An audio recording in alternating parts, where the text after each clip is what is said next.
Everyone welcome to smart show E T. നമുക്ക് ഇന്ന് ലിസണിങ്ങിൻ്റെ കുറച്ച് വേർഡ്സ് മോസ്റ്റ് കോമൺലി എക്സാമിന് ചോദിക്കുന്ന കുറച്ച് ലിസണിങ്ങിൻ്റെ ഒരു 10 വേർഡ്സാണ് ഞാനിന്ന് നിങ്ങളുമായിട്ട് ഷെയർ ചെയ്യാനായിട്ട് പോകുന്നത്. അപ്പോൾ നമുക്ക് ലിസണിങ്ങിൻ്റെ കോമൺലി ചോദിച്ചിരിക്കുന്ന വേർഡ്സിലേക്ക് നമുക്ക് പോകാം. ഈ വേർഡ്സ് 2024 സെപ്റ്റംബർ തൊട്ട് 2024 ഡിസംബർ വരെ കോമൺലി ചോദിച്ചിരിക്കുന്ന വേർഡ്സാണ് കേട്ടോ. അപ്പോൾ നമുക്ക് വേർഡ്സിലോട്ടേക്ക് പോകാം. എല്ലാം തന്നെ നമ്മൾക്ക് വളരെ ഫെമിലിയർ ആയിട്ടുള്ള വേർഡ്സ് തന്നെയാണ്.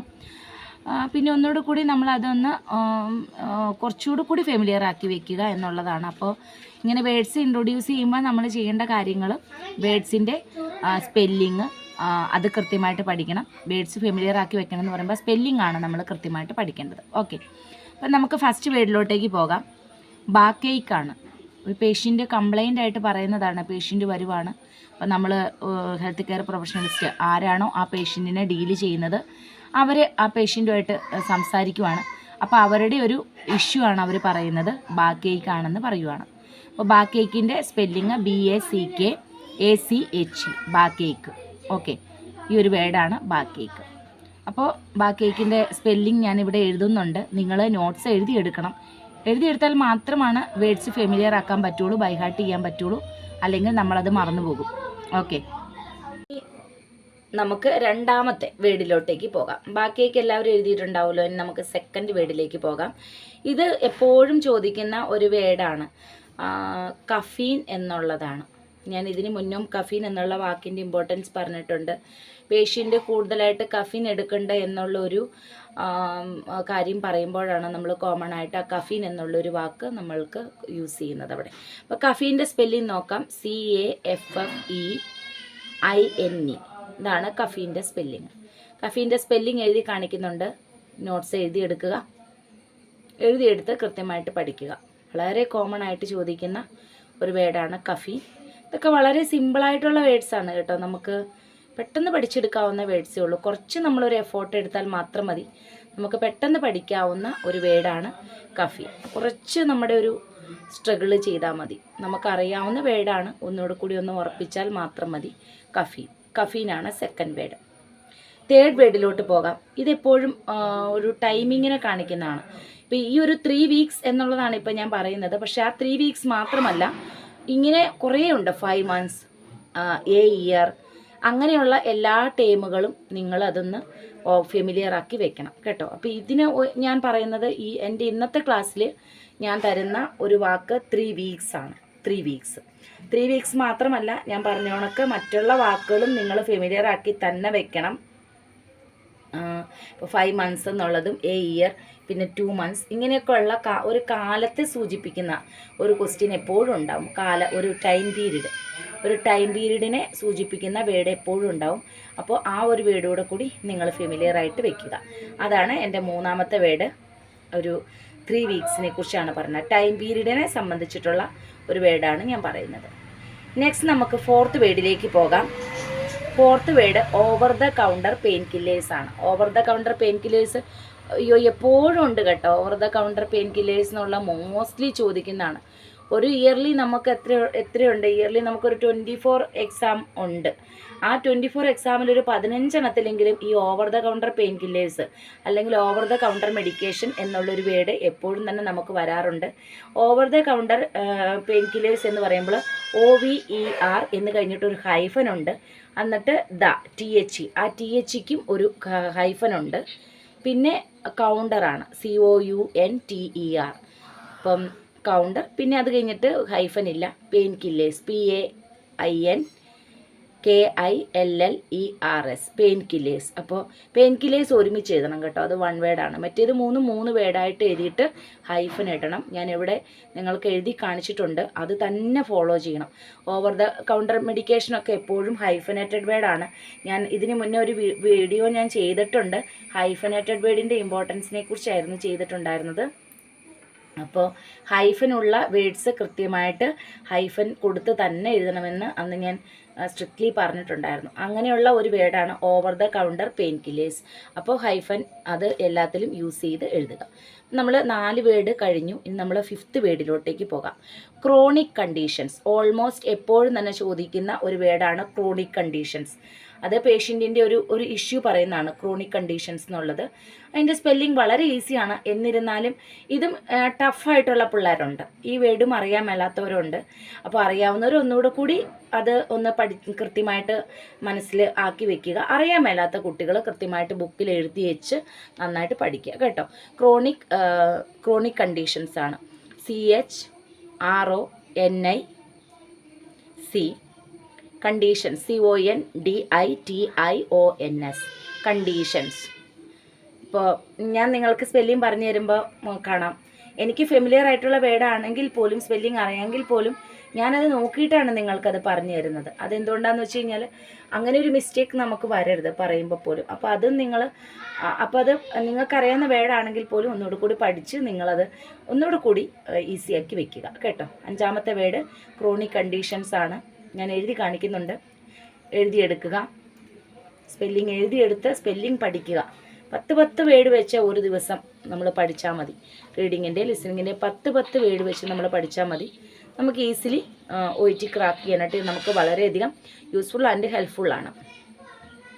6th വേർഡിലേക്ക് പോകാം. Right temple.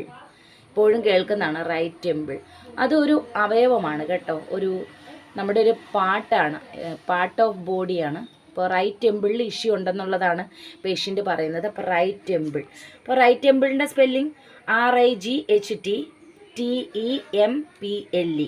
ഇപ്പോൾ ഈ റൈറ്റ് ടെമ്പിൾ എന്നുള്ള വേർഡ് ഉണ്ടല്ലോ, 2 വേർഡാണ് കേട്ടോ. റൈറ്റ് കഴിഞ്ഞിട്ട് സ്പേസ് ഉണ്ട്, ടെമ്പിൾ എന്നുള്ളത് അടുത്ത വേർഡാണ്. റൈറ്റ് ടെമ്പിൾ എന്നുള്ളതാണ് വേർഡ്. സ്പെല്ലിംഗ് എഴുതി കാണിക്കുന്നുണ്ട്. 6th വേർഡ് റൈറ്റ് ടെമ്പിൾ ആണ്. അപ്പോൾ സ്പെല്ലിംഗ് എഴുതിയെടുക്കുക, കൃത്യമായിട്ട് പഠിക്കുക. 6th word right temple എഴുതിയെടുത്തല്ലോ. Okay, നമുക്ക് 7th വേർഡിലോട്ട് പോകാം. Numbness. Very common, mostly ആസ്ഡ് next വേർഡാണ് നംനെസ്. NUMBNESS. നംനെസ്. പേഷ്യൻ്റ് ഒരു നംനെസ് ഫീൽ ചെയ്യുന്നു എന്നുള്ളത് പേഷ്യൻ്റ് കംപ്ലൈൻ്റ് ആയിട്ട് ഹെൽത്ത് കെയർ പ്രൊഫഷണലിസ്റ്റിനോട് പറയുന്നതാണ് നംനെസ് ഉണ്ട്. ഐ ഹാവ് നംനെസ്, എനിക്ക് നംനെസ് ഉണ്ട് എന്നുള്ള ഒരു കംപ്ലൈൻ്റാണ് പേഷ്യൻ്റ് പറയുന്നത്. നംനെസ് എന്നുള്ളതാണ് നെക്സ്റ്റ് വേർഡ്. സ്പെല്ലിംഗ് എഴുതി കാണിച്ചിട്ടുണ്ട്, കൃത്യമായിട്ട് എഴുതിയെടുക്കുക. ക്ലിയർ ആയെന്ന് വിചാരിക്കുന്നു. ഓക്കെ, നമുക്ക് നെക്സ്റ്റ് വേർഡിലോട്ട് പോവാം. 8th വേർഡാണ്. 8th word sleep schedule. Spelling നോക്കിയാലോ, SLEEP സ്ലീപ്പ്. അതെല്ലാവർക്കും അറിയാവുന്നതാണ്. അതുപോലെ തന്നെ ഉണ്ടല്ലോ, ഈ ഷെഡ്യൂളിൻ്റെ സ്പെല്ലിംഗ് എപ്പോഴും നമ്മൾ പഠിച്ചു വെക്കണം കേട്ടോ. എപ്പോഴും നമുക്കത് വെരി സിമ്പിൾ ആണെങ്കിലും എപ്പോഴും കേൾക്കുന്ന വേർഡാണെങ്കിലും എപ്പോഴും തെറ്റിപ്പോകുന്നൊരു വേർഡാണ് ഷെഡ്യൂൾ. ഈ ഷെഡ്യൂൾ സ്ലീപ്പ് ഷെഡ്യൂൾ മാത്രമല്ല, ഒത്തിരി കാര്യങ്ങളിലുള്ള ഷെഡ്യൂൾ നമുക്ക് ചോദിക്കാറുണ്ട്. അപ്പോൾ അതുകൊണ്ട് sleep schedule is very important വേർഡാണ്. സോ ഷെഡ്യൂളിൻ്റെ സ്പെല്ലിംഗ് SCHEDULE സ്ലീപ്പ് ഷെഡ്യൂൾ എഴുതി കാണിക്കുന്നുണ്ട്. സ്പെല്ലിംഗ് എഴുതിയെടുക്കുക. 8th വേർഡാണ് നമ്മുടെ. 9th വേർഡിലോട്ട് പോയാലോ. 9th word neurologist. ഇങ്ങനെയുള്ള ഈ ന്യൂറോളജിസ്റ്റ് മാത്രമല്ല കേട്ടോ. ഇങ്ങനെ ന്യൂറോളജിസ്റ്റ് പറയുമ്പം നിങ്ങൾക്ക് അങ്ങനെ കുറേ വേർഡ്സ് നിങ്ങൾക്ക് എഴുതിയെടുക്കാം.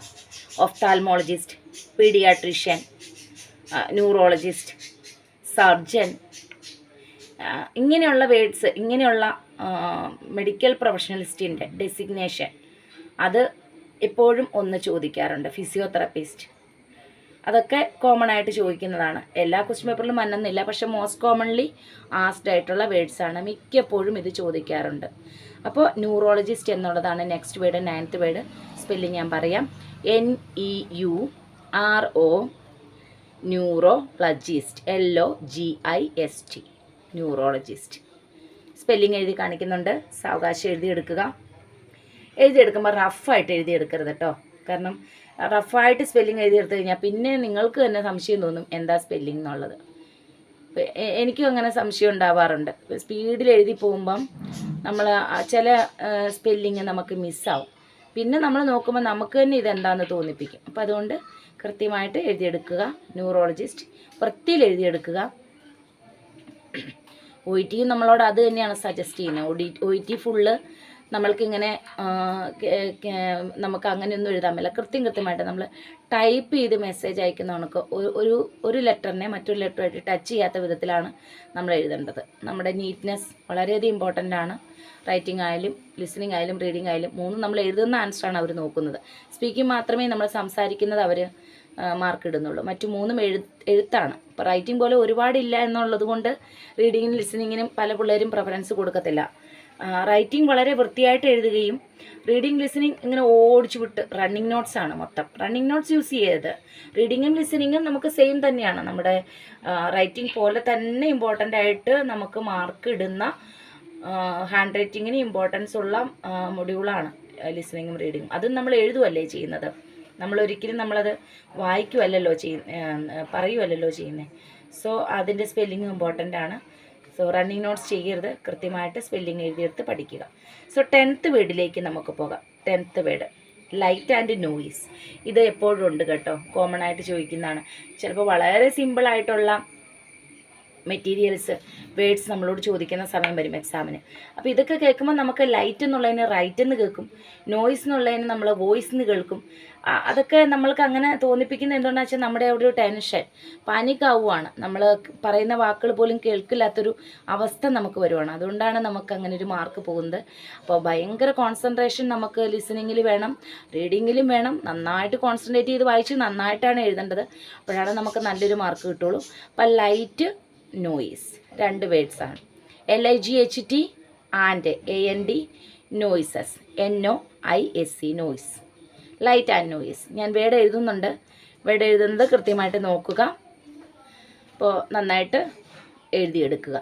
സോ അതിന് നമ്മൾ 10 വേർഡ്സ് പഠിച്ചു. 10 വേർഡ്സിനെ ഞാൻ സ്പെല്ലിങ് ഞാൻ പറഞ്ഞിട്ടുണ്ട്. അതുപോലെ തന്നെ 10 വേർഡ്സിൻ്റെയും സ്പെല്ലിങ് ഞാൻ എഴുതി കാണിക്കുകയും ചെയ്തിട്ടുണ്ട്. നിങ്ങൾക്ക് ഈസി ആവാൻ വേണ്ടിയിട്ടാണ് അങ്ങനെ എഴുതി കാണിക്കുന്നത്. അല്ലെങ്കിൽ എനിക്ക് പറഞ്ഞ് മാത്രം പോയാൽ മതി. അപ്പോൾ കഴിഞ്ഞ ദിവസത്തെ വീഡിയോയിലൊക്കെ ഞാൻ എഴുതി കാണിച്ചിട്ടില്ലായിരുന്നു.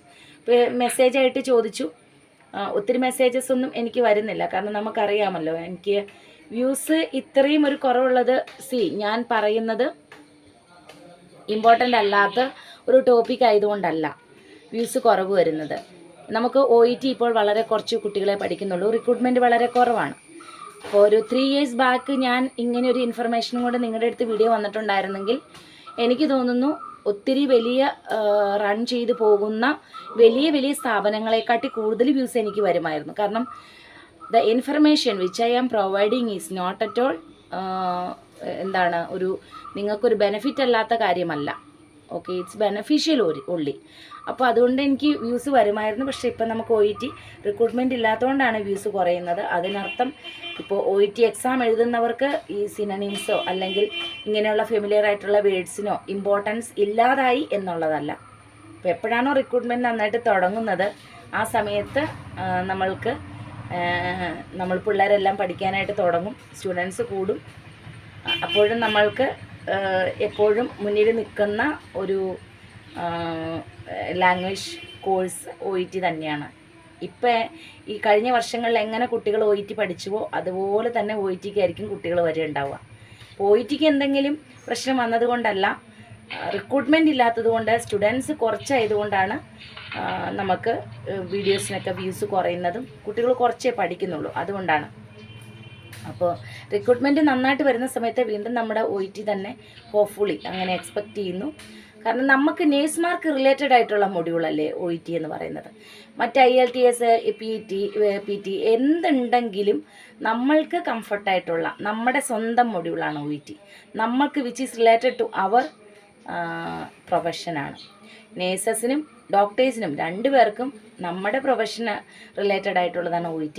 സോ നമ്മൾക്ക് OET എത്ര പാടാണ്, എത്ര എഴുതിയിട്ട് കിട്ടുന്നില്ല എന്തെല്ലാം പറഞ്ഞാലും റിക്രൂട്ട്മെൻറ്റ് നന്നായിട്ട് വരുമ്പോൾ നമ്മൾ ഇപ്പോൾ ആഗ്രഹിക്കണം ഓക്കെ വിദേശ സ്ഥലത്ത് പോയി നമുക്ക് സെറ്റിലാകണം എന്നുള്ളത് നമ്മൾ ആഗ്രഹിച്ചാൽ നമ്മളെല്ലാവരും ഡിപ്പെൻഡ് ചെയ്യുന്ന മൊഡ്യൂൾ OET തന്നെയായിരിക്കും. ബിക്കോസ് ഞാൻ പറഞ്ഞതുപോലെ ഇത് നമ്മുടെ പ്രൊഫഷനെ റിലേറ്റ് ചെയ്തിട്ടുള്ള ഒരു മൊഡ്യൂളാണ്. സോ ഈ വേർഡ്സ് എല്ലാം 10 വേർഡ്സ് എഴുതി വെക്കുക, നന്നായിട്ട് പഠിക്കുക, പ്രാക്ടീസ് നന്നായിട്ട് ചെയ്യുക.